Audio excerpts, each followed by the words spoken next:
네, 안녕하세요. 안녕하세요. 우리 3부 예배 나오신 여러분을 환영합니다. 예배당에서 또 각자의 가정에서 예배 자리로 나오셔서 진심으로 환영합니다. 이 시간 예배당에 계신 분들은 너무 피곤하시거나 몸이 불편하지 않으시다면 함께 자리에서 일어나서 기도하면서 우리 예배를 시작했으면 좋겠습니다. 이 시간 함께 기도하실 때 제가 사실 저는 되게 좀 교만하고 또 멍청해서 그런지 제가 되게 스스로 이렇게 혼자 서 있을 수 있는 것처럼 많이 착각하는데요. 우리 이 시간 함께 기도하고 또 찬양하면서 함께 고백하고 싶은 것은 우리의 연약함입니다. 그래서 우리 연약하기 때문에 옆에 있는 형제 자매와 함께 있지 않으면 서 있을 수 없고, 또 무엇보다 주님께서 우리에게 의지되어 주지 않으시면 우리가 서 있을 수 없음을 고백하면서 우리 예배를 시작했으면 좋겠습니다. 그렇게 함께 기도했으면 좋겠습니다. 기도하겠습니다. 사랑하는 하나님, 감사합니다. 하나님, 우리는 연약하고 날마다 넘어지고 다시 일어날 힘이 없는 약한 자들입니다. 하나님, 그래서 우리가 날마다 서로가 필요하다는 사실을 잊지 말아야겠습니다.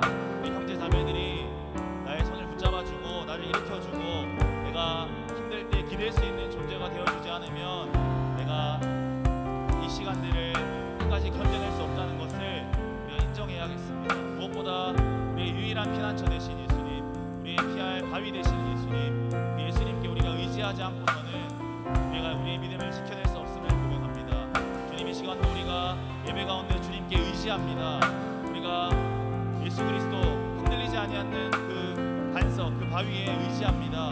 주님, 우리의 겸손한 예배를, 우리의 낮은 마음의 예배를 받아 주시옵소서.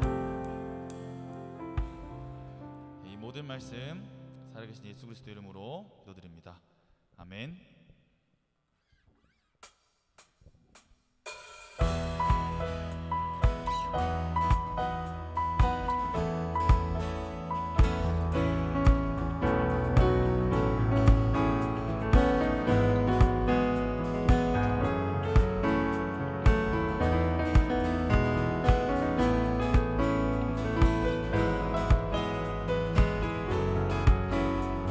우리 걸어가는 이 길이 우리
찬양합니다. 다른 모습 다른 방법으로 살아가지만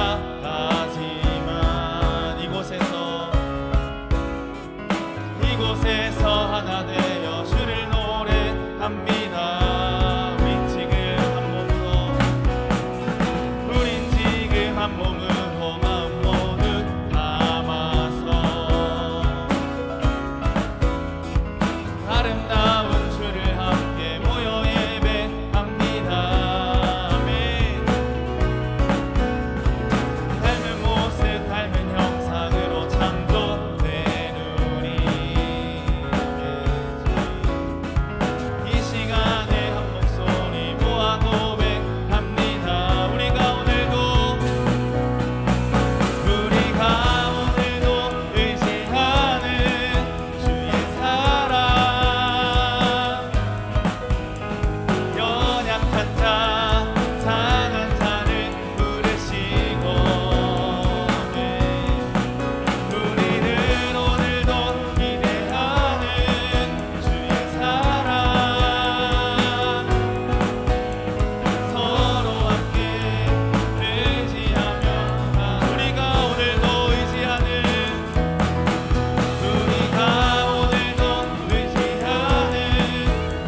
나는 달려가 주님 품에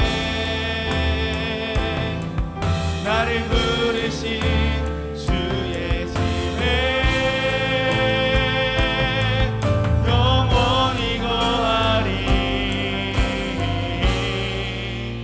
참 아름다운 주님의 사랑, 그 사랑 때문에 나 여기 서 있네. 참 아름다운 주님의 사랑, 그 사랑만으로 우리 마지막으로 고백하겠습니다. 참 아름다운 주님의 사랑, 그 사랑 때문에 나 여기 서 있네. 참 아름다운 주님의 사랑, 그 사랑만으로 나 살아가겠네. 아멘. 우리 이 시간 함께 기도했으면 좋겠습니다. 이 시간 기도하실 때 예 주님, 연약한 저를 주님께서 사랑하시고 긍휼히 여기지 않으셨다면 제가 이 자리에 설 수 없을 것입니다. 주님, 저를 여기까지 인도하신 주님의 사랑을 찬양합니다. 주님의 사랑을 예배합니다. 우리 이 시간 그렇게 함께 우리 입술을 열어서 아버지의 사랑, 주님의 사랑을 높여드리십시다. 함께 기도하겠습니다. 예 주님, 예 주님, 주님을 높여드립니다. 주님의 사랑을, 주님의 인자하심을, 주님의 긍휼을 노래합니다. 주님, 저는 날마다 넘어지고 또 넘어지고 또 넘어지지만 주님의 긍휼하심이, 주님의 인자하심이 저를 여기까지 인도하였음을 고백합니다.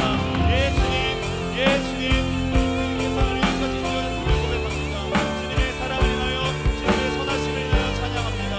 예 주님, 주님의 인자는 끝이 없고 주님의 선하심은 영원합니다. 예 주님, 아버지의 사랑을 찬양합니다. 예배를 받아 주시옵소서.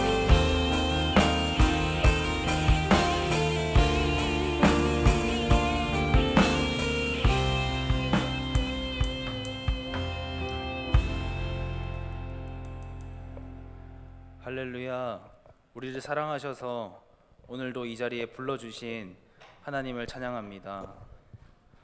우리가 오고자 하여 온 것이 아니라 하나님께서 인도하셨음을 고백합니다.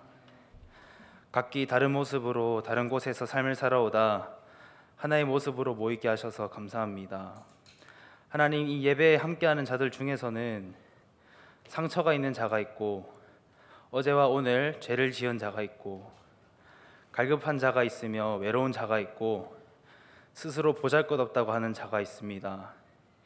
예수님께서 그러한 자들을 모두 제자 삼으시고 사랑하셨듯이 우리를 그와 동일한 사랑으로 불러주셔서 감사합니다. 우리의 모습 그대로 오라 하시며 우리의 죄 또한 그대로 가져오라 하심으로 우리를 받아주셔서 감사합니다. 그럼에도 여전히 죄를 이기지 못하고 내 욕심과 내 판단대로 행하는 모습들이 있어 회개합니다. 하나님, 이곳에 모인 자들이 죽고자 하는 마음으로 결단하게 하여 주옵소서. 순간적인 본성과 유혹을 이기고 승리함으로 참된 기쁨을 누릴 줄 아는 자들이 되게 하여 주옵소서. 지금 내 마음의 주인 삼은 것들을 이 시간 잠시 내려놓고 하나님의 때를 기다리며 순종의 기쁨이 무엇인지 알게 하여 주옵소서. 하나님께 맡겨드릴 때 우리가 바라던 것보다 더 큰 기쁨을 주실 하나님의 신실하심을 믿습니다. 이 청년들이 젊은 날에 하나님 안에서 참된 기쁨을 누리는 자들이 되게 하여 주옵소서. 교회를 섬기고 사랑으로 헌신과 봉사하는 자들에게 성령 하나님의 은혜를 허락하여 주시고 지치고 마음이 힘든 자들을 위로하여 주옵소서. 말씀을 듣습니다.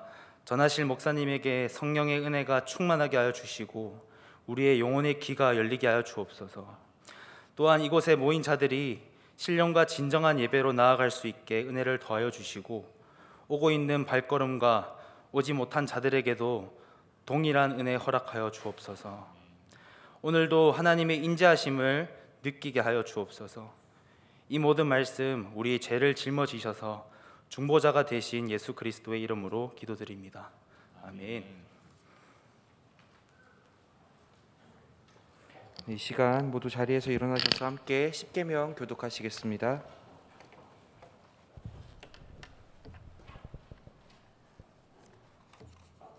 하나님이 이 모든 말씀으로 말씀하여 이르시되 나는 너를 애굽 땅 종되었던 집에서 인도하여 낸 내 하나님 여호와니라. 제1은 너는 나 외에는 다른 신들을 내게 두지 말라. 제2는 너를 위하여 새긴 우상을 만들지 말고 또 위로 하늘에 있는 것이나 아래로 땅에 있는 것이나 땅 아래 물속에 있는 것에 어떤 형상도 만들지 말며 그것들에게 절하지 말며 그것들을 섬기지 말라. 나 내 하나님 여호와는 질투하는 하나님인즉 나를 미워하는 자의 죄를 갚되 아버지로부터 아들에게로 3, 4대까지 이르게 하거니와 나를 사랑하고 내 계명을 지키는 자에게는 1000대까지 은혜를 베푸느니라. 제3은 너는 내 하나님 여호와의 이름을 망령되게 부르지 말라. 여호와는 그의 이름을 망령되게 부르는 자를 죄 없다 하지 아니하리라. 제4는 안식일을 기억하여 거룩하게 지키라. 엿새 동안은 힘써 내 모든 일을 행할 것이나 일곱째 날은 내 하나님 여호와의 안식일인즉 너나 내 아들이나 내 딸이나 내 남종이나 내 여종이나 내 가축이나 내 문 안에 머무는 객이라도 아무 일도 하지 말라. 이는 엿새 동안에 나 여호와가 하늘과 땅과 바다와 그 가운데 모든 것을 만들고 일곱째 날에 쉬었습니다. 그러므로 나 여호와가 안식일을 복되게 하여 그날을 거룩하게 하였느니라. 제5는 내 부모를 공경하라. 그리하면 내 하나님 여호와가 내게 준 땅에서 내 생명이 길리라. 제6은 살인하지 말라. 제7은 간음하지 말라. 제8은 도둑질하지 말라. 제9는 내 이웃에 대하여 거짓 증거하지 말라. 제10은 내 이웃의 집을 탐내지 말라. 내 이웃의 아내나 그의 남종이나 그의 여종이나 그의 소나 그의 낙이나 무릇 내 이웃의 소유를 탐내지 말라.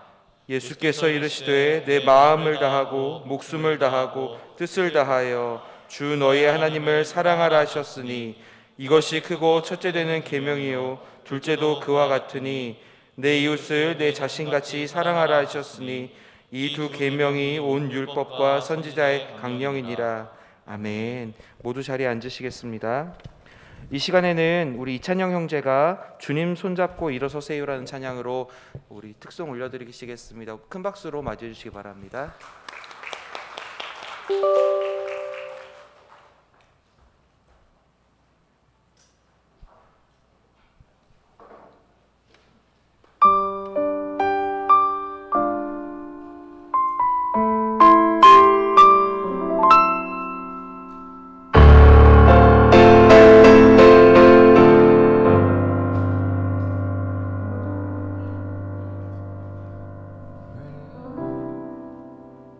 나만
아멘, 아멘. 감사합니다.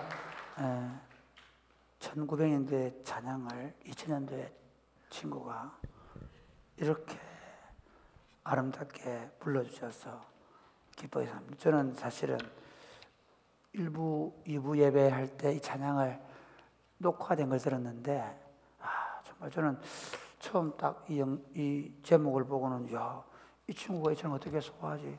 이제 20살인데 안에 찬양이 안에 내공이 있는 것 같아요. 어렵고 힘든 문제는 찬양이하고 좀 상담을 많이 하십니다. 삶을 아는 것 같아요. 설매 무게를. 기도하겠습니다. 하나님, 코로나라는 이 어려운 시기를 싸워나가고 있는 우리 사랑하는 형제와 자매들에게 오늘 우리가 부른 이 찬양으로 힘을 얻게 하여 주옵소서. 그리고 우리에게 힘이 될 수 있는 것은 우리 구주 예수님임을 알게 하여 주옵소서. 오늘 하나님의 말씀을 펴고 이 말씀을 읽고 이 말씀을 풀어서 들을 때에도 우리에게 말씀하여 주옵소서. 예수님 이름으로 기도드립니다. 아멘. 여러분, 오늘 우리에게 주신 하나님의 말씀은 요한복음 20장 1절에서 10절입니다. 가을이 돼서 피곤해 잠이 많이 올 텐데 잠이 오는 친구들은 벌떡 일어서 저 밖에 서 있어도 됩니다. 저 뒤에 서서도 됩니다. 알겠죠? 저도 사실은 점심 먹고 오니까 설교하기 싫어. 말하기도 싫어. 잠이 와서. 내가 설교하기도 싫은데 여러분이 얼마나 힘들겠어요. 그래서 피곤하면 뒤에 나가 조용히 서서 들어도 됩니다. 자, 오늘 우리에게 주신 하나님 말씀 요한복음 20장 1절 10절입니다. 안식 후 첫날 일찍이 아직 어두울 때에 막달라 마리아가 무덤에 와서 돌이 무덤에서 옮겨진 것을 보고 시몬 베드로와 예수께서 사랑하시던 그 다른 제자에게 달려가서 말하되 사람들이 무덤에서 가져다가 어디 두었는지 우리가 알지 못하겠다 하니 베드로와 그 다른 제자가 나가서 무덤으로 갈새 둘이 같이 다름질하더니 그 다른 제자가 베드로보다 더 빨리 달려가서 먼저 무덤에 이르러 굽으려 세마포 놓인 것을 보았으나 들어가지는 아니하였더니 시몬 베드로는 따라와서 무덤에 들어가 보니 세마포가 놓였고 또 머리를 쌌던 수건은 세마포와 함께 놓이지 않고 딴 곳에 쌌던 대로 놓여 있더라. 그때야 무덤에 먼저 갔던 그 다른 제자도 들어가 보고 믿더라.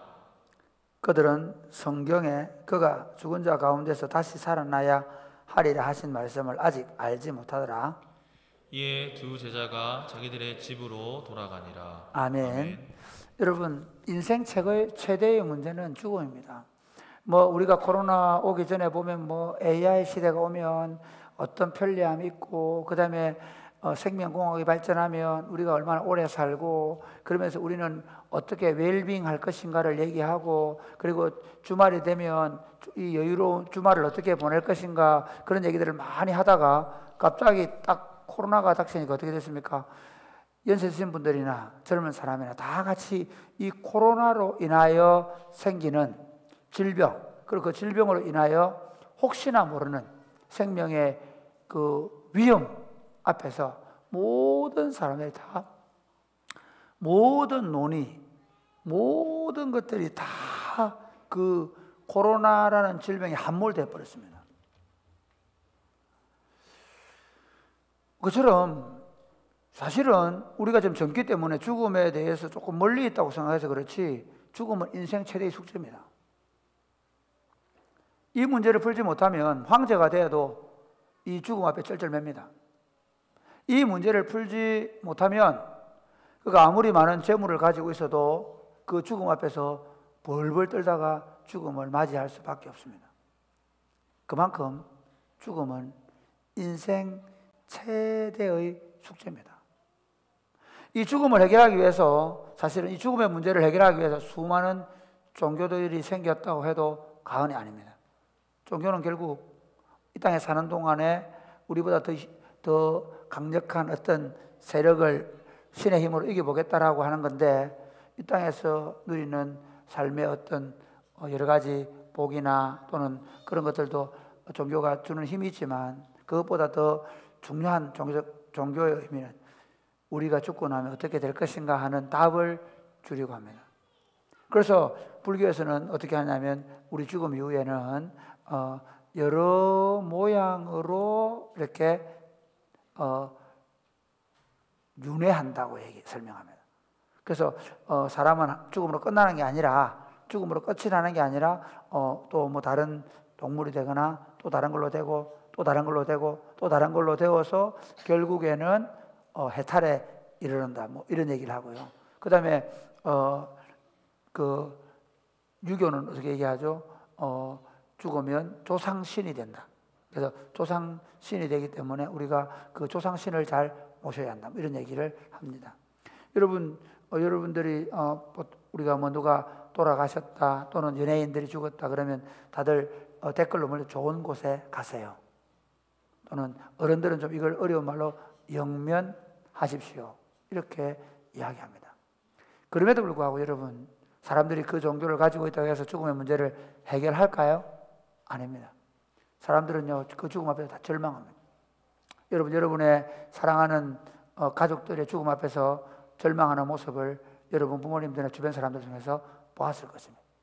여러분이 만약에 무서운 질병이 걸리거나 아니면 갑작스런 죽음을 맞이하게 된다면 여러분은 절망을 경험하게 될 것입니다. 이처럼 인간은요, 죽음이라는 이 문제 앞에서 모든 사람들이 사실은 절망하고 낙심하고 좌절합니다. 왜냐하면 죽음의 문제를 해결한 사람이었기 때문에. 그런데 우리를 창조하신 하나님은 이 죽음의 문제를 해결하시기 위해서 우리 구주 예수님을 보내셨다는 사실을 믿으시기를 바랍니다. 우리가 예수를 믿는 것은 우리가 예수를 믿고 우리가 원하는 어떤 직업을 갖게 되거나 우리가 원하는 어떤 일을 하게 되거나 아니면 우리의 삶에 뭔가 좀 편안함이 있고 행복이 있고 기쁨이 있기 때문에, 물론 없는 거 아닙니다.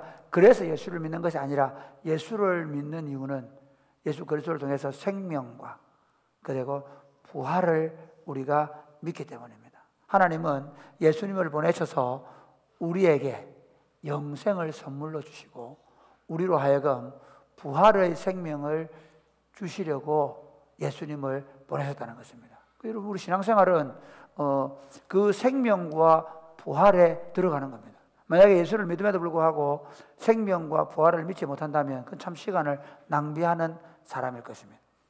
예수를 믿음에도 불구하고 생명과 부활을 믿지 못하는 사람은 참으로 어리석은 사람일 것입니다. 예수님이 또는 하나님이 정말 우리에게 주고 싶은 건 뭐냐면 영생과 부활입니다. 하나님께서 예수님을 보내신 이유가 뭐냐면 예수님을 보내셔서 이 땅에서 좋은 말씀, 산상수훈과 같은 좋은 말씀들, 윤리적인 말씀들을 우리에게 주신 것도 맞지만 결국 예수님을 유월절 어린 양으로 삼으시고 그를 우리를 위한 대속의 제물로 삼으셔서 그를 십자가에 죽이심으로 말미암아 우리의 죄의 값을 친히 담당하게 하셨다는 사실을 믿으시기를 바랍니다. 뿐만 아니라 아무도 안 믿나? 믿으십니까? 마스크 켜고 나서 우리가 너무 지금 다들 잠이 오면 일어서세요. 벌써 일어섰어. 아멘도 크게 하고 성경도 좀 읽을 때 크게 읽고 그러면 좋겠습니다. 그런데 이제 그 예수님의 십자가로 끝나면 되는데 참 기독교가 어려운 게 뭐냐면 부활입니다. 너무나 좋은 것이 부활이지만 사실은 가장 이해하기 어렵고 가장 받아들이기 어려운 문제가 부활입니다. 오늘 저는 예수님의 부활에 대하여 말씀드리겠습니다. 아니 목사님 부활절도 아닌데 왜 갑자기 부활을 얘기하십니까? 이렇게 말하는 친구도 있을지 모르겠는데 여러분 아셔야 되는 게 뭐냐면요, 저는 성경을 따라 설교하다 보니 하기 싫어도 해야 합니다. 여러분 제가 어떤 때는 진짜 힘든 게 뭐냐면 진짜 이 설교하기 싫은데 해야 돼. 왜? 본문을 따라 설교를 하고 있으니까. 두 번째, 사실은 부활절은 4월 달에 있는 또는 3월 달에 있는 부활절만 아니라 우리가 매주일 예배당에 나오는 이유는 바로 예수님의 부활 때문입니다. 1400년 이상을 안식일을 지키던 유대인들이 예수를 믿고 나서 예수 믿는 유대인들이 안식일을 안 지키고 주님의 날을 지켜야 된 이유가 뭐냐면 바로 예수님의 부활 사건 때문입니다. 그러니까 그들이 가지고 있던 그 안식의 법, 그 안식의 법을 안 지키면 도로 죽여야 되거든요. 근데 그것보다 더 놀라운 사건이 일어났는데 그게 뭔가 하면 부활한다는 거죠. 그 부활을 목격하고 나서 그들은 그때부터 주님의 날을 부활절로 부활하신 그 날을 주님의 날로 지키게 우리가 주일이라고 부르게 된 것입니다. 그럼 오늘 본문을 가지고 예수님의 부활에 대해서 좀 말씀드릴 텐데 오늘 본문은 이런 겁니다. 예수님이 골고다 언덕에서 부활 안식일 전날 6월절의 절기에 들어가는 그 전날 어린 양을 잡던 그 시간에 십자가에 못 박혀 돌아가십니다. 예수님 십자가에 못 박혀 돌아가시는데 아리마의 사람 요셉과 니고데모가 예수님을 새 무덤에 묻었죠. 그 다음에 어떻게 하냐면요, 그 예수님이 이제 무덤에 묻혀 있는데 안식일 날은 사람들이 그 무덤을 만지지 않습니다. 그런데 우리나라도 보면 옛날에 유교하는 사람을 보면 3일째 되는 날 무덤을 돌아보러 가잖아요. 그것처럼 유대인들도 3일째 되는 날은 무덤에 한번 찾아갑니다. 가서 혹시 안 죽었는지 보고 그리고 또 몸에 향품을 잘 발라가 더 잘 썩도록 하기 위해서 무덤에 갑니다. 우리처럼 무덤이 흙으로 묻는 게 아니고 동굴을 파놓기 때문에 이 취미센 사람들이 동굴 문을 연자맷돌처럼 이렇게 큰 바위를 받아놨으니까 그걸 쭉 밀면 돌을 고아놨는데 빼고 밀면 밀리게 돼 있습니다. 이게 뭐 그냥 여자들 아무나 열 수 있는 거 아닙니다. 그건 좀 여러 사람이 힘을 써서 해야 되는 일이지만 어쨌든 그렇습니다. 그날 아침 이런 시간에 막달라 마리아하고 뭐 수산나 뭐 이런 사람들이 같이 예수님의 시체에 향품을 좀 더 발라주기 위해서 갔는데 놀랍게도 무덤의 문이 열려 있는 겁니다. 너무 놀래가지고 마리아가 베드로하고 요한한테 달려가서 예수님이 없어졌다. 누가 예수님의 시체를 가지고 갔다. 이렇게 얘기한 거예요. 그래서 요한하고 베드로가 막 달려서 보니까 진짜 예수님의 시체가 없어진 거예요. 너무너무 당황하고 놀라면서 집으로 돌아갔다 하는 내용이 오늘 본문의 내용입니다. 제자들 생각에는 예수님이 시체를 누가 훔쳐갔다는 거예요. 예수님의 시체를 누가 훔쳐갔다는 거예요. 그런데 우리가 아는 건 뭐냐면 이 후에 사건이 전개되는 걸 보면 예수님이 시체를 누가 훔쳐간 게 아니라 예수님이 죽어진 3일 만에 다시 살아나셨다는 것입니다. 그래서 부활하신 예수님이라는 제목으로 오늘 말씀을 전하게 되는데요. 이 말씀을 통해서 이 예수님의 부활이 우리에게 주는 메시지가 무엇인가를 알게 되기를 원합니다. 첫 번째 보면 부활하신 예수님은 따라해 볼 거예요. 믿을 수 없는 역사적 사실이라는 것입니다. 사실이라는 것입니다. 앞에 도저히가 들어가야 돼요. 도저히 따라해 볼 도저히. 여러분 마이크 들고 하니까 다들 가만히 힘없어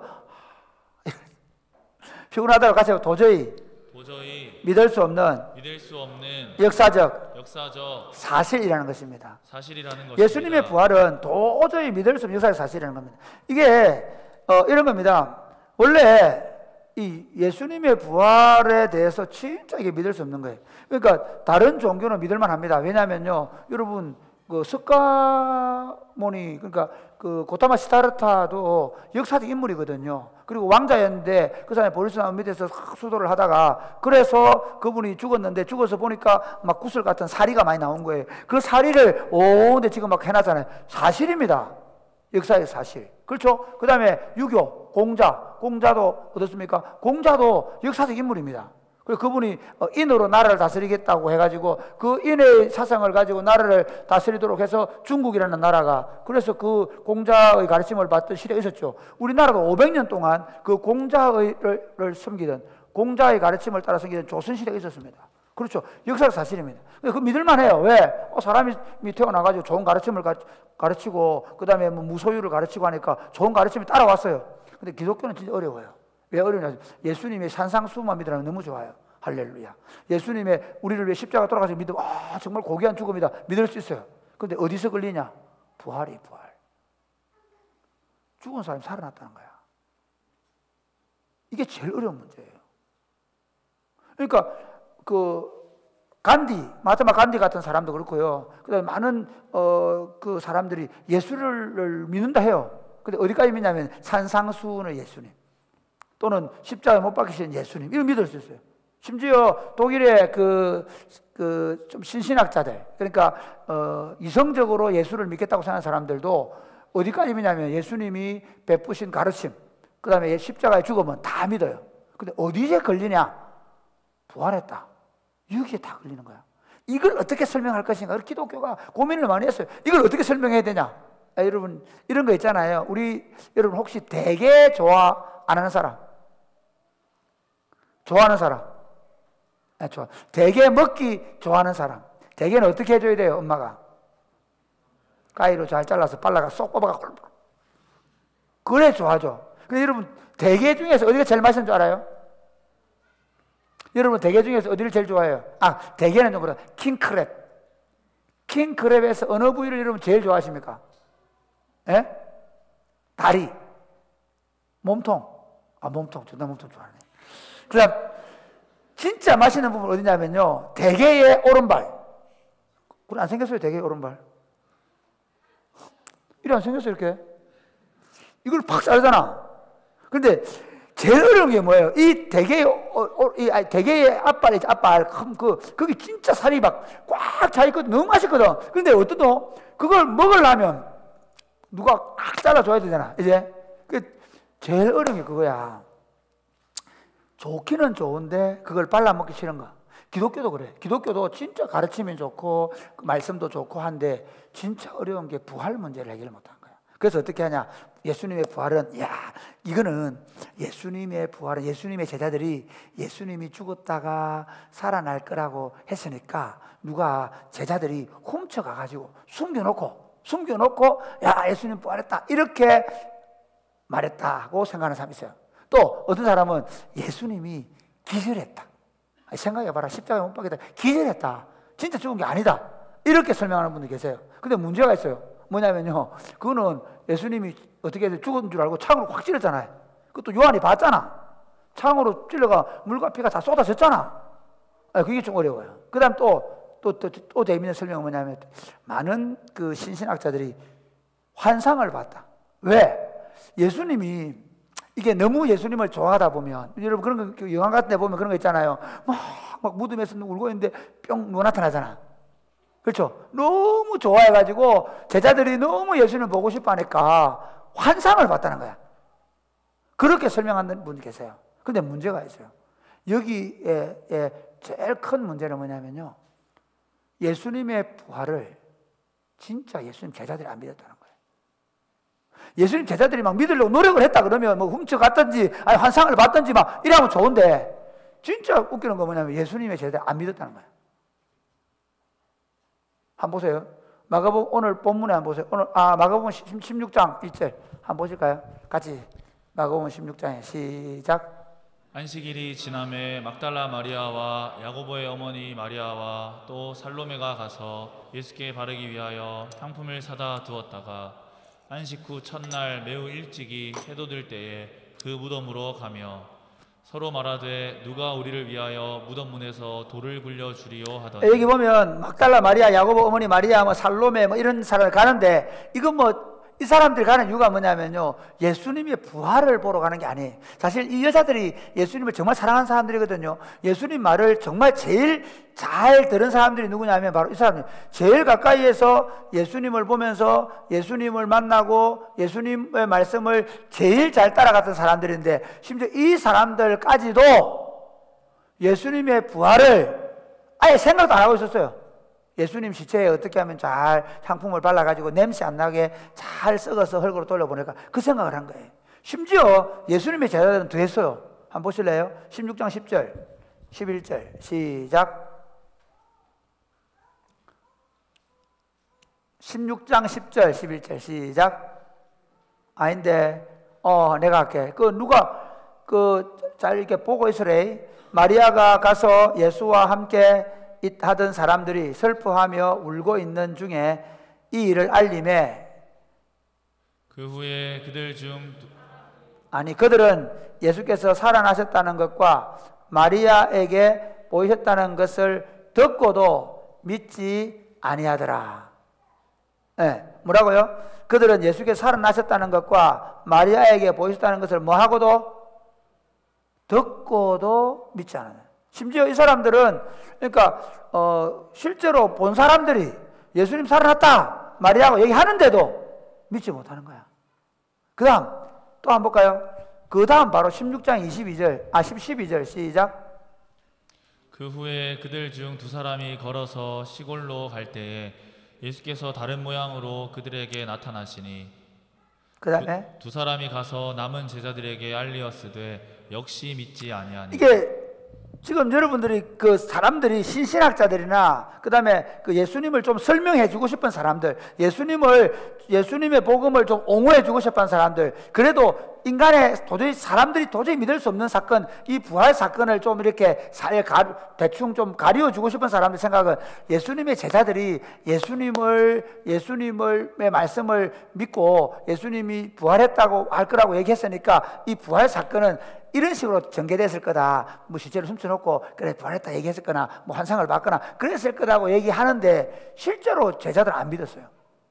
제자들은 예수님의 부활을 안 믿었는데 언제 안 믿었냐면 분명히 마리아가 가가지고 우리가 예수님 봤다 살아났다 하는데도 안 믿었어요. 그 다음에 저 엠마오로 가는 제자들이 실망하고 가고 있는데 가다가 거기서 예수님 만났거든요. 그리고 나서 그들이 돌아와가지고 야 진짜다 예수님 마리아 말이 맞다 예수님 부활했다 두 번째 얘기하는데도 안 믿어요. 그래서 예수님 얼마나 일반인 줄 아세요? 한번 보십시오. 16장 14절 같이 시작. 그 후에 11 제자가 음식 먹을 때에 예수께서 그들에게 나타나사 그들의 믿음 없는 것과 마음이 완악한 것을 꾸짖으시니 이는 자기가 살아난 것을 본 자들의 말을 믿지 아니하며. 그러니까 이게 전제부터가 잘못된 거야. 예수님의 제자들이 예수님의 거짓말로 살아났다고 얘기했을 거다. 또는 예수님이 하신 말, 예수님을 너무 사랑하다 보니까 예수님이 반드시 살아나야 되는 생각 때문에 환상을 봤을 거다. 아니, 아예 이들은 처음부터 예수님이 부활할 거라고 생각도 안 하고 있었어요. 예수님이 부활했다는 말을 거듭 해줘도 그 말도 안 믿었어요. 그만큼 예수님의 제자들도 예수님의 부활이 안 믿어지는 사건이었어요. 여러분 어때요? 우리가 예수 믿는다고 말하고 예수님의 설교 말씀 듣고 착하게 살아라 바르게 살아라 자기를 비워라 종이 되어라 서로 화평하게 지내라 그거 좋아하죠. 그런데 예수님의 부활을 믿는가? 여러분 교회 다닌다고 예수님의 부활을 다 믿는 거 아닙니다. 아까 말한 대로 신학자들 중에서도 예수님의 부활을 못 믿겠다는 사람이 있어요. 고린도 교회도요. 고린도전서 15장을 보면 고린도 교회 성도들이 예수님의 부활을 믿지 않는다는 거예요. 고린도전서 15장 12절 한번 보실래요? 같이 읽겠습니다. 시작. 그리스도께서 죽은 자 가운데서 다시 살아나셨다 전파되었거늘 너희 중에서 어떤 사람들은 어찌하여 죽은 자 가운데서 부활이 없다 하느냐. 교회 나오는 사람들 중에서 무슨 부활이 없다는 거예요. 그러면 하는 말이 만약에 그리스도의 부활을 믿지 못한다면 여기서 세상에서 가장 불쌍한 사람들 예수 믿는 사람하고 교회 다니고 하지만 19절 보세요. 19절. 자 19절 시작. 만일 그리스도 안에서 우리가 바라는 것이 다만 이 세상의 삶뿐이면 모든 사람 가운데 우리가 더욱 불쌍한 자이리라. 예수님의 이 사건, 예수님의 부활이 없다면 우리는 세상에서 제일 불쌍한 사람들. 어제 우리 보니까 지난 금요일은 무슨 날이에요? 지난 금요일 무슨 날이었습니까? 모르나? 할로윈 데이라고. 여러분은 정말 나는 사실 지난 올해 토요일 아침에 눈을 뜨고 나서 나는 사랑이 꽃피는 게 청년들을 존경하게 됐어요. 온 세상 친구들은 할로윈 데이라고 막 밤에 동숭로에서 막 그렇게 해칭을 보냈는데 아니 우리 친구들 중에는 금요일 날 금요 기도에 와서 1시까지 기도한다고 내가 딱 그 생각하면서 야 이것들은 정말 주님이 예비하신 7,000명의 군사들의 생각이 들었습니다. 할렐루야 감사합니다. 지금 할로윈 데이도 생각 안 하고 지내잖아. 다른 친구들은 할로윈 데이 한다고 막 유치원에 부스부터 막 붙이고 다 했잖아요. 무슨 얘기 이까지 가뿐노? 무슨 얘기 하려 했는데 까먹었다. 우리가 그렇게 막 기도하고 신앙생활하고 하지만 예수님의 부활을 믿지 못한다면 사실 우리 신앙은 별 의미 없는 거예요. 불교를 믿으나 기독교 신앙을 가지고 있으나 별 관계 없어요. 왜? 불교도 윤회한다 그러지. 우리도 뭐 나 죽으면 뭐 영생한다 그러지. 그런데 기독교 신앙의 독특함 어디 있냐면요, 예수님이 부활했다는 거예요. 그런데 그 사실을 믿을 수 없는 사실, 도저히 믿을 수 없는, 제자들도 안 믿었다는 거예요. 그런데 그것이 역사적 사실이라는 거예요. 자, 보세요. 오늘 좀 얘기해 볼게요.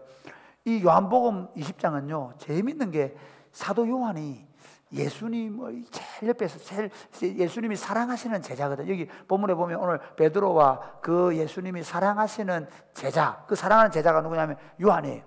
요한은요 예수님의 십자가에 죽을 때 다른 제자들 다 도망갔는데 요한은 그 밑에 갔어요. 예수님이 잡혀서 신문 받을 때도 요한은 그 처음부터 그 자리에 있었어요. 베드로는 나중에 들어갔지만. 그 다음에 요한은요 예수님이 부활했을 때도 보면 오늘 막달라 마리아가 이 본문을 얼마나 재미있게 써놨냐면요, 누가복음이나 다른 데 보면 막달라 마리아가 무덤에 들어갔는데 예수님이 부활한 걸 만난 거예요. 이해가 됩니까? 그런데 오늘 본문은 그렇게 말 안 해요. 처음 무덤에 들어갔는데 보니까 예수님이 없어진 거야. 그래서 놀라가지고 베드로를 찾아가고 요한을 찾아가가지고 예수님의 시체를 누가 훔쳐갔다 하니까 또 베드로하고 요한하고 달리기 한 장면 나와. 이거 봐라, 달리기 장면 나오지? 읽어봤나? 누가 1등가 돼? 누가 베드로하고 요한 달리기가 누가 이기대? 이봐라. 같은 성경을 읽어도 그걸 누가 먼저 무덤 안까지 달려왔을까요? 요한이 달려왔어요. 그런데 무덤 안에 누가 먼저 들어갔다 그래요? 이거는 안 보면 쓸 수 없는 거예요. 경험하지 않은 사람은 쓸 수 없는 거예요. 이해가 되면 그냥 그래서 사복음서 저자들은요, 예수님이 무덤에서 부활했다는 것을 마리아가 봤다 이걸 증언하는데 요한은 어떻게 증언하고 있냐면요, 마리아가 처음 가서 무덤이 비어 있어가 놀라가 달려와서 내한테 얘기해주고 내하고 베드로하고 달리기 딱 갔는데 딱 보니까 요한이 딱 보니까 시체는 없고 생화포만 있는 거야. 순간적으로 처음부터 겁이 난 거야. 야 이거 그래가지고 요한은 깨박하고 하나가 서 있는 거야. 그런데 베드로는 싹 들어간 거야. 그러니까 요한도 보통 그러잖아. 2명 같이 가면 그거 없잖아. 같이 따라 들어간 거예요. 그래서 요한이 본 거 뭐냐면요, 내가 처음 딱 보니까 생화포가 있었는데 너무 놀래가지고 내가 못 들어가고 있는데 베드로가 들어가더라. 그래서 같이 들어가 보니까 세마포만 있는 게 아니라 그 위에는 머리에 쌌던 수건도 있더라. 이건 보지 않으면 말할 수 없는 얘기를 하는 거예요. 그러니까 예수님의 부활은 뭐라고요? 도저히 제자들이 믿을 수 없는 일이었지만 역사적으로 일어난 사건이라는 겁니다.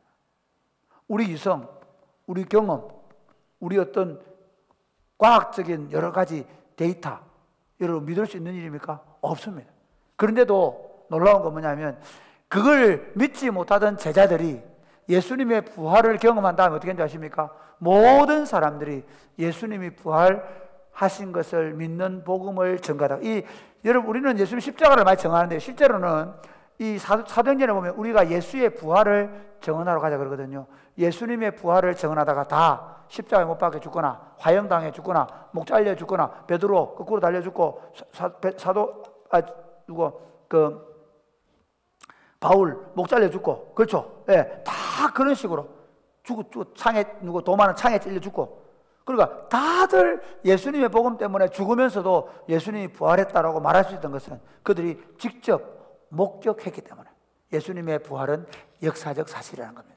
두 번째는 부활하신 예수님은 같이 따라해 볼까요? 좀 여러분 피곤하실 때 아니면 문을 좀 열어놔. 공기가 좀 유통돼야 되겠다. 예, 문을 좀 열어놔요. 바깥 문, 저쪽 문 괜찮아요. 같이 시작. 우리 믿음이 이론이 아니라 실제가 되게 한다는 것입니다. 예, 다시 한번 더 시작. 우리 믿음이 이론이 아니라 실제가 되게 한다는 것입니다. 이게 무슨 말인가 하면요, 제가 그 목회를 시작할 강도사 부목사 시절에 참 안타까웠던 게 뭐냐면 기독교 신앙이 너무 이론적이라. 그래가지고 목사님들이 여러분 사랑하세요 아무 사랑 안 해. 미워하지 말자 다 미워해. 싸우지 말 다 싸워. 이상해.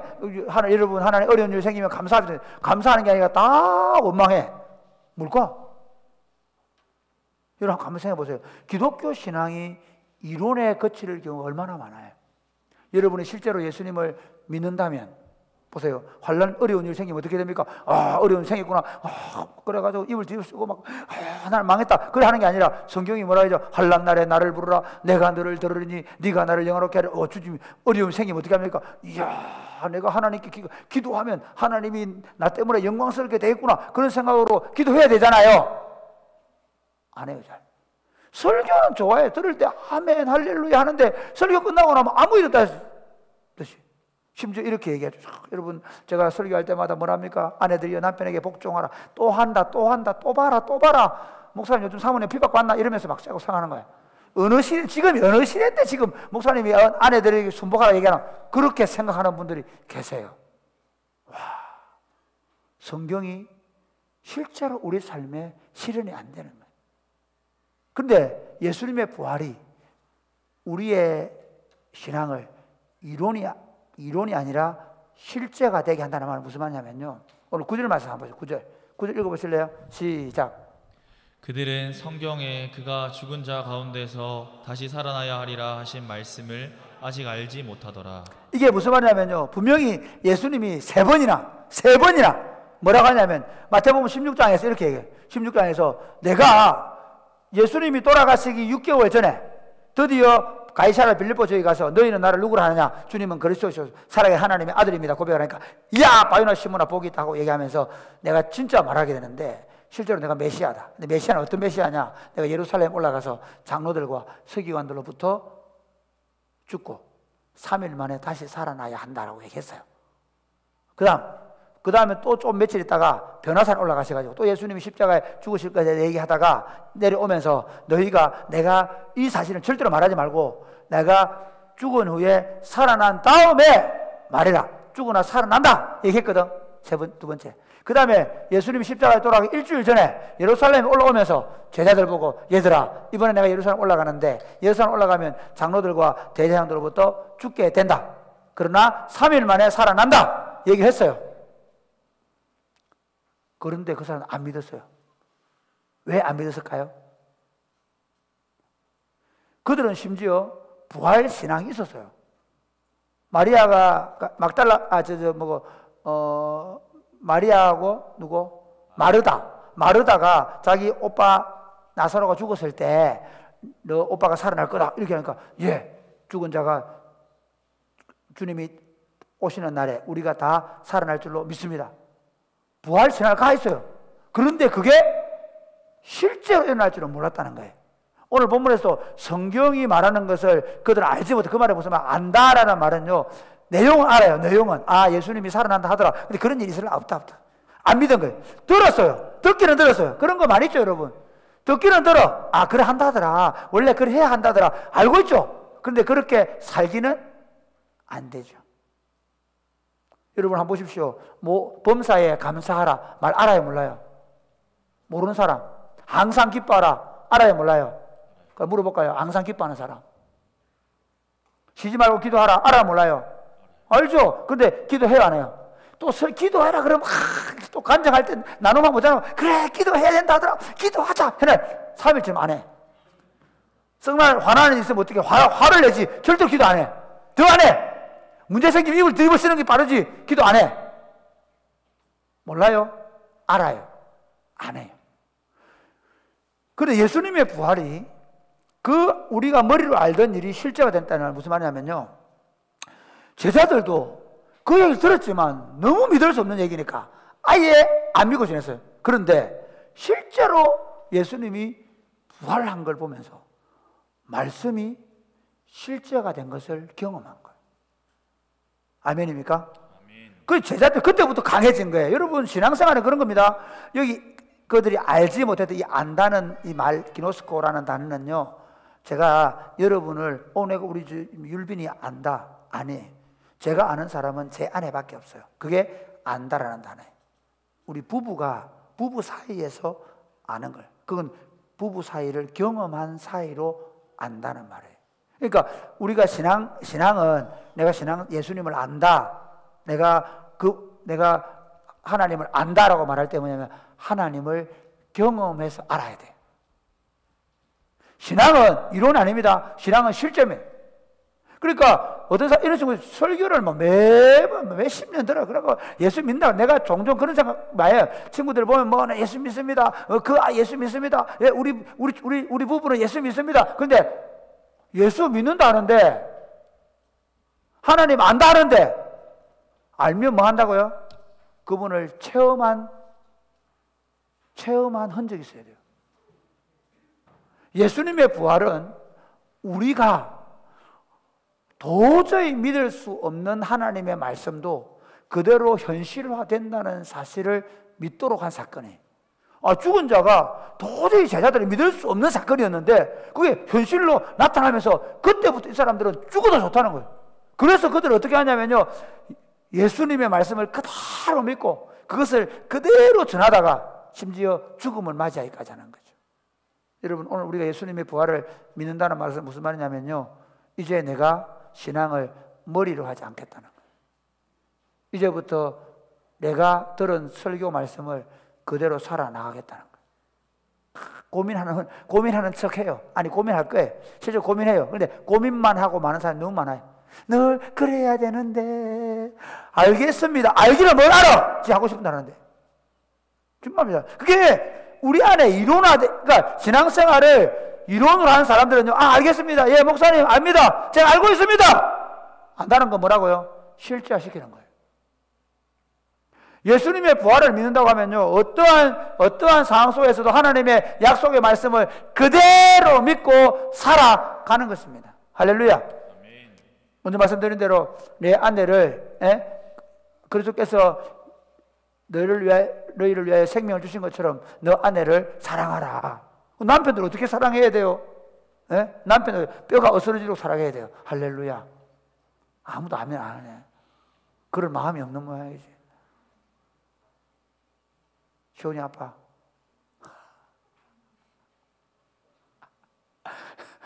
어떻게 사랑하라고? 나의 죽음을 두고 사랑하라. 늘 이렇게 고백해 보십시오. 나 널 위해 죽을 수 있다. 그럼 이렇게 얘기해. 설거지도 안 해주면서. 그래서 하는 겁니다. 그래서. 결국은 우리 신앙이 하나님의 말씀이 실제화되는 것을 경험하는 신앙으로 발전해 갈 수 있는 게 예수님의 부활을 믿는 거예요. 그래서 바울은 이렇게 얘기해요. 내가 그리스도의 부활을 믿기 때문에 내가 그리스도의 죽음에 참여한다. 아멘입니까? 아멘. 부활을 믿기 때문에 그리스도를 죽어도 좋다는 거예요. 오늘 여러분, 예수님의 부활을 믿기 때문에 예수님의 말씀을 그대로 믿고 그것을 실제화하며 살게 되기를 주님의 이름으로 축복합니다. 아멘. 제가 청년들 사이에 가면 교인들 마찬가지인데요, 하면서 참 안타까운 게 뭐냐면, 제가 왜 우리 교회가 금요일날 리더들이 성경 공부하고, 그리고 주일날 설교를 듣고, 그리고 주일날 또 소그룹을 하고, 그리고 우리 리더들 묵상해서 안 올리는 친구들, 우리 목장 친구들 다 가짜라 생각하세요. 제가 목자들 얘기하는 거 매주일 그 말씀 묵상해서 일주일에 2-3번 정도는 꼭 목장방에 올려주셔서 목장원들이 따라오게 하십시오. 그거 어렵지 않습니다. 그냥 여러분 설교 들은 거 가지고 또는 다시 한번 성경 읽고 기록하십시오. 어떻게 하느냐면요, 내가 어떻게 오늘 하루를 이 말씀 살아낼 것인가. 제가 설교를 하면서 제가 정말 제가 봐도 예수 안 믿는 집에 자라서 제 성질이 못됐고, 저는 승부욕도 강하고요, 정말 제 자신에게 만들어지지 않은 부분이 많이 있습니다. 그럼에도 불구하고 제가 부단히 노력하는 것 중에 하나가 뭐냐면요, 이번 주간에 내가 설교하는 이 설교를 일주일 동안 묵상하면서 살아내는 거예요. 참 내가 가끔씩 이런 생각, 선지자들 어떻게 하냐면 실제로 막 경험하는데, 일주일 동안 그 말씀을 실제로 그 말씀을 붙잡고 살다 보면 그 말씀을 가지고 내가 결단을 해야 되고요, 그 말씀을 가지고 적용을 시켜야 되고, 그 말씀을 따라서 뭔가 하나님의 일이 되어가는 걸 봐요. 우와, 너무 신기해요. 그러니까 제가 제일 한 게 뭐냐면요, 일주일 동안 저는 요한복음 20장 1절부터 10절까지 그 내용만 살아요. 이해가 됩니까? 다음 주는 요한복음 이제 20장 11절부터 마지막 절까지로 살아갈 거예요. 이런 식으로 그 말씀을 내가 구체적으로 살아내겠다는 거예요. 그뿐만 아니라 어려운 문제가 생겼을 때 낙심하고 좌절할 때 아무것도 낙심하지 말고 아무것도 염려하지 말고 오직 모든 일에 기도와 간구로 너희 구할 것을 감사함 하나님께 아뢰라. 기도하는 거예요. 기도하는 거. 그래서 제가 목회하다 보면 여러분들은 그냥 목사님 늘 축구하고 다녔으니까 별 어려움 없겠지. 늘 토요일도 축구하시고 금요일 축구하시고 주일 축구 저런 좋은 직업이 어디냐. 다 그래서 목회하려고 생각하는 친구도 있지. 오산이대 만사가 걱정이다. 너희들이 아이를 못 낳아도 걱정이고 아이가 아파도 걱정이고 누가 코로나가 걸려도 걱정이고 목사가 듣는 전화는 뭔지 아나? 어제 얼마 전에도 목사님 제가 어제 종합검진을 했는데 여기 가슴에 모양이 좀 이상하다 그래요. 그래서 어제 토요일 금요일 저녁에 결과가 나온다 했는데 거기서 연락이 오기를 토요일 아침까지 다시 보자 그래요. 아무래도 암 같아요. 그 소리를 듣고 금요기를 나와야 돼요. 그렇게 기도해야 돼요. 밤에 제가 전화 오면요 제일 먼저 생각하는 게 누가 돌아가시나 부터 생각해요. 재밌죠? 밤에 여러분 전화 오면 한잔 하러 나오라나 이렇게 전화 받으시고 있잖아요. 그게 아니고 저는 밤에 딱 10시 넘어 전화 오면 이거 누구 돌아가셨나? 급한 일 생겼나? 교회를 사역하고 교회를 사역 안 하게 벌써 지금 지금 주차장 저거 갈아엎으라고 지금 갈아엎어가지고 지금 다시 농지법을 새로 바꿔야 되기 때문에 결정해야 되고 그 문제 저랬을 때 저 차를 대지 못해서 발생해야 될 문제들 그리고 시청하고 어떻게 저걸 해결할 것인가. 제가 얘기하고 싶은 건요 저도 사실은 수많은 그리고 여러분 교육과 공사 지금 하고 있는데 헌금을 해야 되고 또 그걸 만들어 가야 되고 그게 여러분 저는 아무 일 없이 사는 게 아닙니다. 그런데 감사한 거 뭔지 아십니까? 진짜 훈련된 게 뭔지 아십니까? 걱정하지 않습니다. 저 어떻게 지금 걱정해 본 적이 없습니다. 왜냐하면 일을 행하시는 여호와 그 일을 만들어 성취하시는 여호와 그 이름을 여호와라고 하는 자가 이라. 너는 내게 부르짖으라. 내가 내게 응답하였고 네가 알지 못하는 크고 비밀한 일을 내게 보이리라. 할렐루야. 아멘. 그걸 믿는 겁니다. 그러니까 우리가 예수님의 부활 신앙가 있다는 말은요 이제 예수님 하나님은 우리가 도대체 생각할 수 없는 일도 그분의 약속하신 것이 그대로 이루어진다는 사실을 받아들이고 말씀을 실제화시키는 삶을 사시게 되기를 주님의 이름으로 축복합니다. 아멘. 마지막 결론. 예수님의 부활은 부활의 첫 열매가 되셔서 우리의 부활을 예비하고 있습니다. 우리 고린도서 15장 20절 말씀 같이 읽겠습니다. 고린도서 15장 20절 시작. 그러나 이제 그리스도께서 죽은 자 가운데서 다시 살아나사 잠자는 자들의 첫 열매가 되셨도다. 여러분 잠자는 자의 첫 열매다 그러는데요. 이게 무슨 말인가 이런 겁니다. 자 보세요. 이 예수님이 부활하신 그날은 특별한 날이에요. 예수님의 삶은 구약 성경의 여러 절기들을 완성시키는 삶이에요. 예를 들면 1450년 전에 이스라엘 백성들이 애굽에서 탈출해 나오기 전날 밤에 한 행사가 뭐냐면 어린 양을 다 이스라엘 집에 다 잡아 죽이는 거예요. 어린 양을 다 잡아 죽여가지고 그 피를 받아가지고 그 피를 문설주에 문에 발라놔요. 왜 발라놓냐면 죽음의 천사가 애굽 사람들이 아무리 이스라엘 백성들 내보내라 그래도 안 내보내니까 애굽에 있는 모든 파라오의 처자들부터 모든 장자들 짐승치에게 다 죽이는 일을 벌이는데 그때 이 문설주와 문인방에 이 양의 피를 바른 사람들은 넘어가요.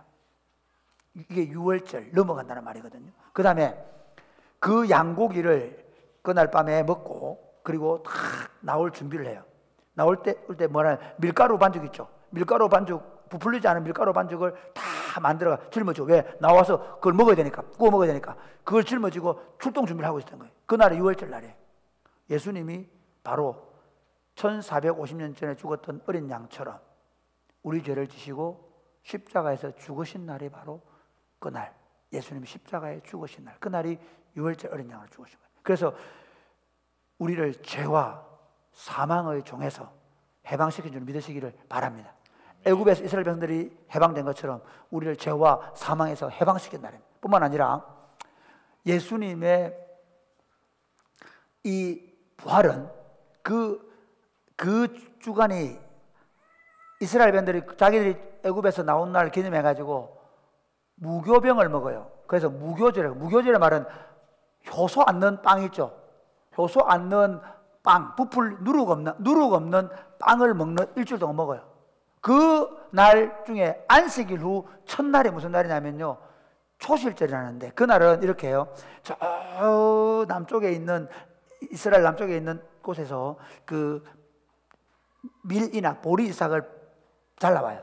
잘라와가지고 어떻게 하냐면 성전에 와. 지금 예수님이 부활하신 이 아침에 무슨 일이냐면 성전에서 제사장들이 제단에서 요제를 흔들어요. 왜 흔드냐? 이게 이제 첫 이삭을 하나님께 바쳐드리는 거예요. 그러면서 하나님 이제 추수를 잘하게 해주세요. 첫 번째 추수를 가지고 흔들면서 하나님께 추수가 잘하게 달라 기도한 날이에요. 예수님이 그날 부활하셨어요. 그래서 오늘 예수님이 부활의 첫 열매가 되셨다는 거예요. 그 초실절을 완성하신 날이 부활절입니다. 예수님은 우리가 부활할 것의 첫 번째 열매로 예수님이 부활하셨습니다. 그래서 누구든지 이 예수를 믿기만 하면 예수님이 부활하신 것처럼 부활하게 된다는 사실입니다. 말씀을 맺겠습니다. 예수님의 부활은요, 도저히 이성적으로, 과학적으로, 경험적으로 믿을 수 없는 사건이지만 실제로 예수님의 제자들이 직접 눈으로 보고 만지고 경험한 역사적 사실입니다. 예수님의 부활은 그렇기 때문에 이론으로 가지고 있는 신앙을 실제화한 사건이고, 우리로 하여금 이제 우리 신앙이 이론이 아니라 실제라는 사실을 믿게 한 사건입니다. 그러면서 그 예수님의 부활은 죽음의 사망의 그늘 공포 아래 사는 인생들에게 부활의 기쁜 소식이 된 것입니다. 코로나 때문에 많은 사람들이 죽음의 공포에 눌려 있잖아요. 코로나 때문에 많은 사람들이 죽음이라는 것을 생각해 봤잖아요.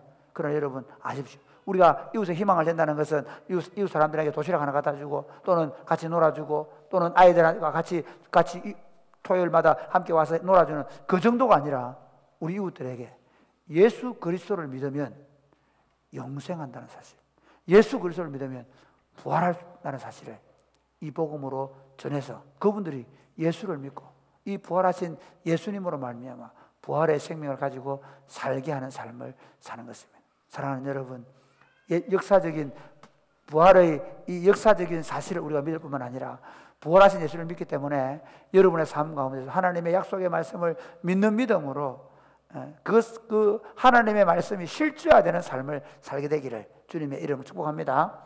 아멘. 네, 찬양하겠습니다.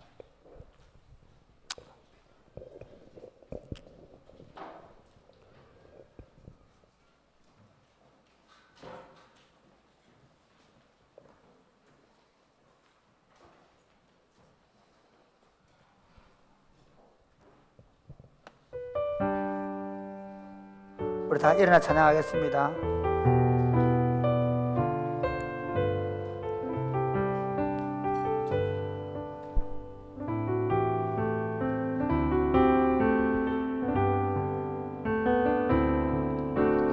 아버지 사랑 내가 노래해, 아버지 은혜 내가 노래해, 아버지 은혜 내가 노래해. 그 사랑 변함없으신, 거짓 없으신, 성실하신 그 사랑, 상한 갈 때 꺾지 않으시네, 꺼져가는 등불 끄지 않은, 꺼져가는 등불 끄지 않네. 그 사랑 변함없으신, 거짓 없으신, 성실하신 그 사랑,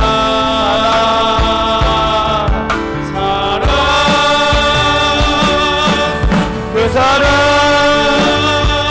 날 위해 죽으신, 날 위해 다시 사신 예수 그리스도, 다시 오신 그 사랑, 죽음도 생명도 천사도 하늘의 어떤 권세도 끊을 수 없는 영원한 그 사랑 예수. 사랑하는 여러분, 예수님의 부활은 역사적 사실입니다. 그걸 받아들이든 안 받아들이든 상관없이. 그리고 만약 예수를 믿음에도 불구하고 그 예수님의 부활을 믿지 못한다면 우리는 세상에서 가장 불쌍한 자가 될 것입니다. 예수님의 부활은 우리 신앙의 이론이 아니라 실제라는 사실을 우리에게 말씀해 주는 것입니다. 하나님의 약속의 말씀을 믿으면 그대로 된다는 것을 우리에게 극명하게 보여준 사건이 예수님의 부활입니다. 그러므로 우리는 하나님의 어떤 말씀도 그 말씀이 약속하신 것을 그대로 이룰 줄 믿고 그 말씀에 순종하며 사는 것입니다. 예수님의 부활은 우리 부활의 첫 신호탄입니다. 누구든지 예수 믿으면 부활합니다. 그러므로 이 복음의 말씀을 아직도 예수님 알지 못하는 사람들에게 전하며 그들에게 부활의 희망, 부활의 소망을 전하며 살게 되기를 바랍니다. 사랑하는 주님, 이 예수님의 부활을 내가 받아들이고 그리고 하나님의 약속의 말씀을 그대로 믿으면서 이 부활의 소식을 전하며 살게 하여 주시옵소서. 기도하겠습니다. 아버지 하나님 감사합니다. 우리가 하여금 이 부활의 소식을 전할 수 있게 해서 감사합니다. 아버지 하나님, 우리가 이 부활의 소식을 전함으로 모든 사람들에게 예수 그리스도의 복음을 비밀을 전하고 이 복음의 비밀을 많은 사람들에게 알려줄 수 있도록 도우시기를 원합니다. 우리 안에 이 부활의 소망으로 죽어도 사는 신앙을 살게 하여 주시고 우리가 이 부활의 소망으로 하나님 잃어버린 영혼들을 주께 돌려놓을 수 있도록 주님 도와주옵소서. 하나님 아버지, 코로나로 인해서 질병과 사망의 그늘 아래 두려워 떨고 있는 인생들에게 예수님의 부활을 말씀해 주셔서 감사합니다. 우리가 이 부활의 복음을 믿는 믿음으로 부활의 생명으로 살게 하여 주옵소서. 하나님의 약속의 말씀은 도저히 우리가 믿을 수 없는 것도 실제화된다는 사실을 알고 하나님의 말씀을 그대로 믿고 순종하며 살게 하여 주옵소서. 말씀을 그냥 머리로 아는 것이 아니라 그 말씀이 내 삶이 될 때까지 끊임없이 반복하며 그 말씀을 붙잡고 살아가게 하여 주옵소서. 그리고 죄와 사망의 그늘 안에서 신음하는 사람들에게 부활의 첫 신호탄 대신 예수님을 믿으면 누구든지 예수님처럼 부활할 수 있다는 이 복음의 말씀을 전도하며 살게 하여 주옵소서. 사랑하는 마음으로, 감사하는 마음으로 주님 앞에 우리가 11조와 감사의 예물과 주일 헌금과 선교 헌금과 특별히 우리가 교육관 정축하는 문제와 그리고 본당 리모델링 문제로 우리 헌금을 드립니다. 주님, 이 물질을 드린 손길들마다 약속한 대로 넘치게 하여 주옵소서. 흔들어서 안겨주신 대로, 약속한 대로 흔들어서 안겨주시기를 원합니다. 필요한 양식을 주시기를 원합니다. 그리고 이 물질이 쓰여지는 곳에 하나님의 나라가 더 힘있게 나타나게 하여 주옵소서. 예수님 이름으로 기도드립니다. 아멘. 주 예수 그리스도의 은혜와 하나님 아버지의 크고 무한하신 사랑과 성령님의 교통하심이 예수님의 부활을 나의 부활로 믿고 하나님의 약속의 말씀을 그대로 실현된다는 사실을 믿고 이 부활의 복음을 전하며 살기를 원하는 사랑하는 주의 백성들 머리 위에 이제로부터 영원토록 함께 있을지어다. 아멘. 예배를 마쳤습니다. 광고 말씀드리겠습니다. 여러분, 이번 주일 금요일, 토요일 주일은 우리가 68주년 교회 설립 부흥회를 합니다. 원래 10월달 해야 되는데 10월달은 코로나 때문에 못했고 위드 코로나가 되면서 바로 시작합니다. 이번에 오시는 강사 목사님은 정말 좋은 분입니다. 진짜 인문학 공부도 많이 하셨고 신학적인 공부도 많이 하셨고 그러면서 삶의 이런 여러 가지 고난을 통해서 하나님을 많이 경험한 분입니다. 제가 참 서로 마음이 맞고 좋아하는 분인데 고려신학대학원에서 윤리학을 가르치는 분입니다. 여러분 부탁합니다. 다들 바쁘고 여러 어려운 일이 많겠지만 이번 주 금요일 저녁 8시 그 다음에 토요일 저녁 8시 주일 1부, 2부, 3부 꼭 참석해서 은혜 받으시기 바랍니다. 몸이 안 좋고 컨디션이 안 좋다 그러면 유튜브로라도 꼭 참여하시기 바랍니다. 유튜브는 필참 아니라 먼저 대면이 필참이고 유튜브는 그 다음 필참입니다. 아시겠죠? 그러나 컨디션이 안 좋은 사람들은 절대로 대면하지 마십시오. 예, 제가 부탁 하나 드리고 싶은 건 뭐냐면요, 위드 코로나가 되면 우리는 더 조심해야 됩니다. 정부가 오히려 우리의 방역을 책임져 주지 않습니다. 그러면 어떻게 되냐? 교회가 스스로 방역을 책임져야 됩니다. 1번 클럽에 가지 맙시다. 2번 술집에 가지 맙시다. 3번 친구들과 함께 딴카페 가지 말고 아지트로 갑시다.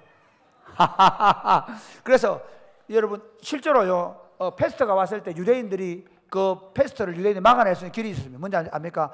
유대인들의 구별된 삶 때문입니다. 이방인들과 섞이지 않는 것을 통해서 그들의 삶을 지켜냈습니다. 마찬가지로 우리가 학교 가고 뭐 다른 일을 어쩔 수 해야 되는 건 하지만 가능하면 유흥업소나 또는 많은 사람들이 가는 곳에는 좀 자제해가지고 우리 스스로를 잘 지키고, 컨디션이 좀 안 좋다 그럼 어떻게 하라고요? 쉬시면서 제일 좋은 건 이겁니다. 4,000원짜리 키트지를 교회에서 판매하도록 하겠습니다. 교회 와서 해보든지 아니면 여러분들이 제일 싼 거라도 자가 검진을 해보시고 오시는 것도 괜찮겠습니다. 아시겠죠? 그냥 교회 안 오고 맨날 유튜브로 들지 말고 자가 검진하고 오면 됩니다. 그래서 가능하면 예배에 많이 참여해 주시면 고맙겠습니다. 아시겠죠? 그래서 이번 8일, 이번 금요일, 토요일, 그 다음에 주일 이번 부흥회에 많이 참여하면 참여하도록 합니다. 혹시 못 오는 사람들은 유튜브로 필참해 주시면 고맙겠습니다. 아시겠죠? 그 다음에 요 부흥회 차량 돼 있으니까 참고하시고요. 우리 청년들은 리더들은 금요일날 특송이 있고요. 그 다음에 청년들은 금요일날, 토요일날 청년들 특송이 있습니다. 준비해 주시면 고맙겠습니다.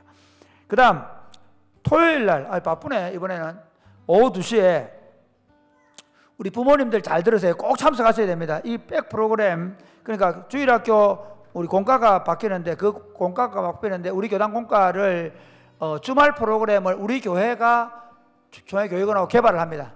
여러분 꼭 참석하셔가지고 우리가 제일 먼저 시범교회가 되는 거예요. 우리가 개발하는 거니까 부모님들 꼭 참석해 주시기 바랍니다. 아시겠죠? 유치부, 유아부 다 부모님들 꼭 참석해 주시고 고맙겠습니다. 그리고 이번 공과는요, 주일날만 하는 게 아니라 평일에도 어떻게 아이들과 함께 이 공과를 할 것인가를 하는 거기 때문에 부모님들 참석하셔가지고 어떻게 아이들과 함께 주일학교 교육을 해갈 것인가, 이 교육을 받으셔야 되니까 부모님들은 다 참석해 주시고 고맙겠습니다. 네. 유치부, 초등 1부, 초등 2부 학부모님들입니다. 새벽기도 오시는 분 없겠지만 다시 30분 합니다. 그 다음, 자, 새가족, 강예림. 강예림이 몇 년도 신정규. 네, 좋습니다. 강예림이는 거의 3년 만에 받는 거 아니야? 자, 예림이 나와라. 강예림 나와라. 강예림 신정규 새가족 장사.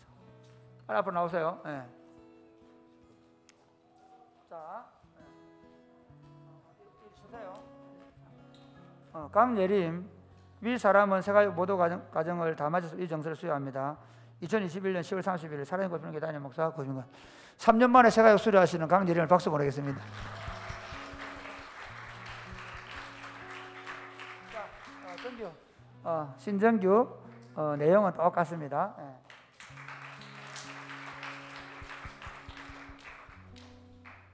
자, 축하. 그리고 여러분 우리 그 권영국 집사님 아들 하람이 와서 선물 전달했습니다. 아시겠죠? 여러분 안심하시고 11월 달에는 급하지 않으면 안 나올 겁니다. 애들이 12월 달에 나올 거니까. 자, 우리 축복하겠습니다. 우리 친구들. 생일 오늘 생일 누구죠? 일로 나와라. 앉아. 서 있어라. 서 있어라. 자, 우리 누구? 하은이. 또 하은이하고 또 누구 생일이지? 백주희. 다음 주, 그 다음 주 시집 갑니다. 시집 2주 남아. 2주 주희. 가는 거 아니고 오는 겁니다. 예. 그 다음에 우리 자, 여러분 잘 모르실 텐데 우리 서은연이라고 사모님이신데 목사님이 처음 19년 전에 왔을 때 청년이었습니다. 지금 미국에서 목회하는 목사님 사모님인데 미국 일어나 볼까? 서은연 자매 아직도 그때 그 모습이야. 나이가 40 중반인데. 자, 축복하겠습니다. 자, 축복하겠습니다. 예. 우리 네, 우리 정주하고 다 예림이하고 그다음에 우리 누구 하은이하고 주희하고 축복하겠습니다. 네, 우리 새가족 수료하신 분들과 또 생일 맞으신 분들 함께 손을 뻗어서 축복하도록 하겠습니다. 너는 그리스도의 향기라. 너는 그리스도의 향기라.